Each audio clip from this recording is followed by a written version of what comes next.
श्रीराम जय जय राम. आपल्याला देवाची नड वाटते का? एक मनुष्य प्रवासाला निघाला. त्याने बरोबर सर्व सामान घेतले.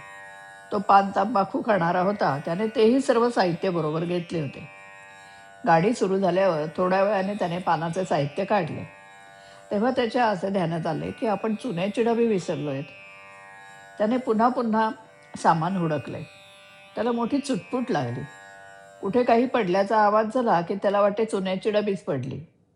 कोणी त्याच्याशी बोलले की त्याला वाटे आपल्याला हा चुना हवा का म्हणून विचारेल. ज्या गोष्टीवर आपले प्रेम असते त्या गोष्टीची आपल्याला नड लागते. ती नसेल तर हळहळ वाटते. तशी आपल्याला देवाची कधी नड लागली आहे का? आपण आपल्या घरातल्या सर्व वस्तू आपल्या म्हणतो. बायको, मुले आणि घरातल्या इतर वस्तूंची आपल्याला इत्थंभूत माहिती असते. परंतु देवघरातला देव, ज्याची आपण रोज पूजा करतो, तो कधी आपल्याला आपलासा वाटला आहे का? आपली जर ही स्थिती आहे तर आपल्याला देवाचे प्रेम कसे लागेल? देवाचे प्रेम लागायला हवे असेल तर जगताची आशा सोडली पाहिजे. व्यवहार न सोडावा, पण विषयाकडे गुंतणारी आपली वृत्ती भगवंताच्या आडी येते, म्हणून तिला भगवंताकडे गुंतवावे. भगवंताची खरी आवड उत्पन्न झाली पाहिजे. देवा वाचून आपले नडते असे वाटले पाहिजे. ज्याचा आपण सहवास करतो त्याचेच आपल्याला प्रेम लागते. ज्याचे प्रेम लागते त्याचीच आपल्याला नड भासते. आपण पाहतोच सहवासात किती प्रेम आहे. प्रवासात आपल्याला कोणी चांगला माणूस भेटला, त्याच्याशी आपण बोललो, बसलो की त्याचे प्रेम आपल्याला लागते.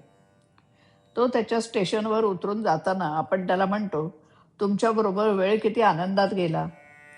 तुम्ही आणखी बरोबर असता तर बरे झाले असते. थोड्याशा सहवासाने जर एवढे प्रेम उत्पन्न होते, तर मग भगवंताचा अखंड सहवास ठेवल्यावर त्याचे किती प्रेम मिळेल. म्हणून त्याच्या नामाचा सतत सहवास ठेवा. भगवंताच्या सहवासात राहायचे म्हणजे अहमपणा विसरून करता करविता तो आहे ही भावना दृढ झाली पाहिजे. होणारे कर्म त्याच्या कृपेने होते आहे ही भावना निर्माण झाली पाहिजे. तुमची कळकळीची हाक ऐकून तो तुमच्यापाशी आनंदाने धावत येईल. नामाने काय होणार असे मनात देखील आणू नका.